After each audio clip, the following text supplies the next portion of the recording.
Some people think Axel will still be the best pet when after Khorus' release. Those people are wrong, and I'm going to explain why. First, we have to look at Axel's ultimate ability, Bubbles of Justice.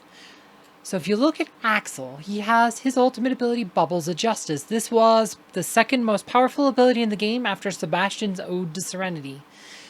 Its ability doesn't seem like much, it just distributes physical and magic damage taken by allies between all heroes proportional to remaining health. Part of what makes his ability so good is that while there was only, when he was introduced, he was the 7th pet added to the game, there wasn't a lot of pets, and if you look at all the other pets, right, this does a bit of extra magic damage to things, like he has this thing that does almost nothing against Ode to Serenity. Kain was probably the best of the original 6 because he had a passive that actually did something once the battle started. He also could do damage, but again, he was pretty much only good versus physical attackers. Against other heroes, like, just wasn't it, like I said, against magic teams, didn't do a whole lot. He did do some, but, like I said, the extra passive, like, dodge doesn't help him too much, but, the damage helps a bit, but that wasn't a big deal. Like, Albus was another one that was really good because he does do a lot of pure damage, and if you have a team that can take advantage of it, like Heidi, Maya, like some lines of Sebastian, could definitely do a lot of pure damage with Albus. So he was a good option, but he's not defensive, he's purely offensive. Fenris was easily the worst. This helpless target ability is not particularly good. Does a bit of bonus damage if the enemy is blinded. His ultimate blinds him for 3 seconds. And again, this is a status effect, so you have to just will block it. So a lot of times, Fenris just does a little bit of AE damage, and it's like really low damage. 18k per target's terrible. So that was, like I said, so Fenris is just awful. Oliver, like, he does some healing. Mostly, though, he protects against physical damage, which, again, Kane's honestly probably better than Oliver most of the time, because he can straight up force dodges. And, like I said, whereas Oliver only protects against physical damage, and he couldn't protect against, say, like pure damage off like critical hits from Sebastian, whereas with Kain, you could actually dodge those hits, therefore the critical hit from Sebastian Balson wouldn't have a chance. So Oliver, like I said, he was kind of weak. He also did no damage whatsoever. Mara, like I said, people, like, when Sebastian's first released, a lot of people said Mara was the worst pet in the game, because one's like, cool, extra status effect duration, but Sebastian blocks everything. Mind control is useless, because Sebastian blocks everything. This only works, does the extra damage if they have status effects, and again, well, Sebastian's blocking everything, so, like I said, so a lot of these pets weren't that great impressively on combat, so it was really, like, Kain or Albus, maybe Merlin. Those are kind of like the only 3 pets really worth it. Some people liked Oliver, but Fenris and Mara were completely, like, useless to use in combat. So when they brought in Axel, right, he's the first pet that is actually good versus magic damage dealers. Like, Kane's good versus physical, Oliver's good versus physical. I mean, if you can actually land blind, blind only affects physical damage. So you get 3 pets that host physical damage. Axel also hosts physical damage, but he also hosts magic damage. This is part of what made Axel so good. This combined with his healthy snack, which boosted healing on that hero by 50%. Could definitely make some teams a lot harder to kill. He didn't do any damage, though. But this was kind of like one of the defining abilities of the metagame. We kind of had the whole Bubbles of Justice metagame. I mean, I think it'd be more actually called the Ode to Serenity Bubbles of Justice metagame. But that's been kind of the defining feature of the metagame. But even then, Axel, like I said, this ability is kind of underwhelming.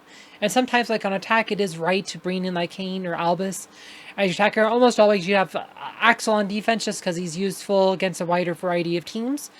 So with Khorus coming out, who's going to have a passive ability that blocks status effects up to 70% of the time, like, he's gonna become the go-to pet on defense for the same reason Sebastian is the most used defensive hero. Because being able to block status effects is quite literally the best ability in the game. Like, let's go look at Sebastian, who has the ability Ode to Serenity. This right here is literally the best ability in the game. It removes all debuffs from the ally team, and Contra shield that prevents debuffs from being applied 15 times.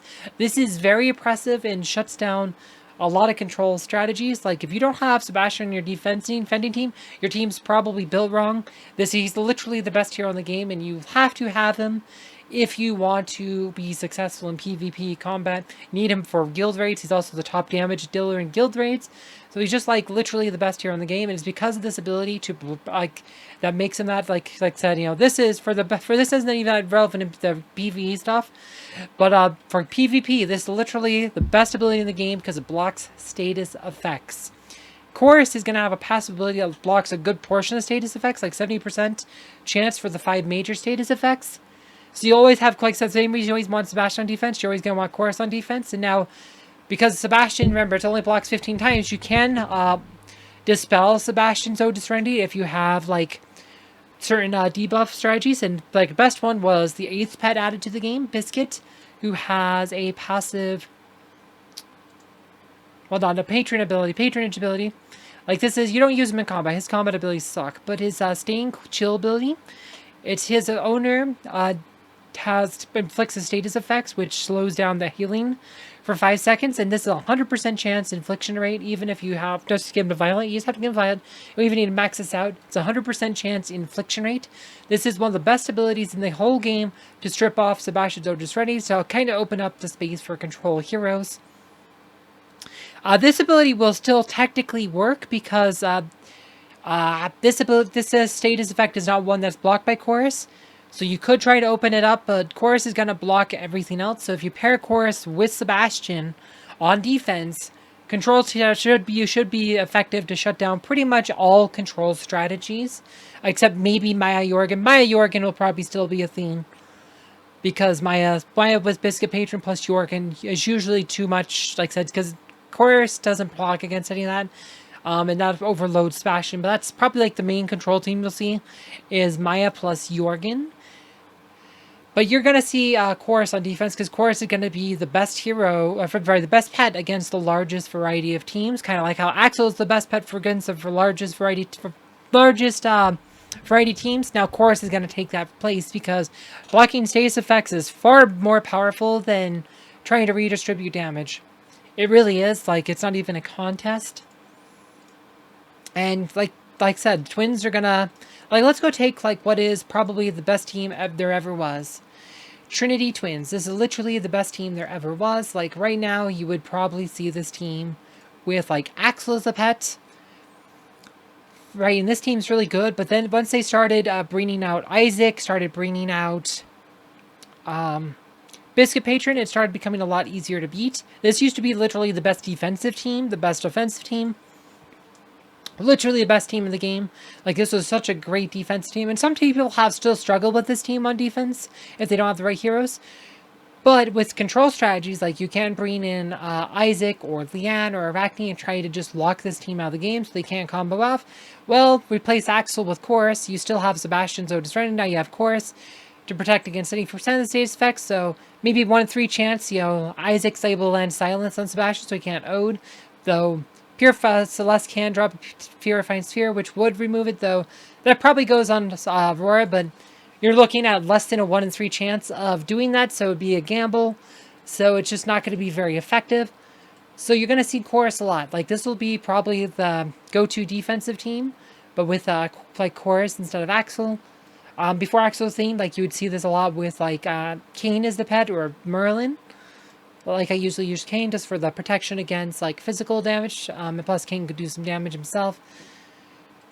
But yeah, like, Khorus is gonna be the new main defensive pet because of his ability to block status effects, which just makes it that much harder for the attacking team to just cheese you with status effects and just kind of lock you out. So it's like there's no, like, Arachne cheese, no Isaac silence you, no... like Leanne charm you into submission type strategies. Like, you're kind of not gonna be able to win like this anymore. And Khorus, like I said, Leanne does not have a lot of armor, so Khorus could actually do a bunch of damage to Leanne. Like, Isaac has some. He can also use Oliver Patron. Arachne has a heck of a lot of armor. Like, if she has like Axel Patron or something, like I said, she'll mitigate a lot of the damage that Khorus does. Plus, she has vampirism, but against like Leanne Leanne cheesing is completely dead. There's no chance. You know, so this is just gonna be, like I said, that's gonna be the new meta. It's gonna be about Khorus on defense. But yeah, anyway, I did another video about Chorus yesterday. I'd encourage you to check that video out below, and thank you for watching.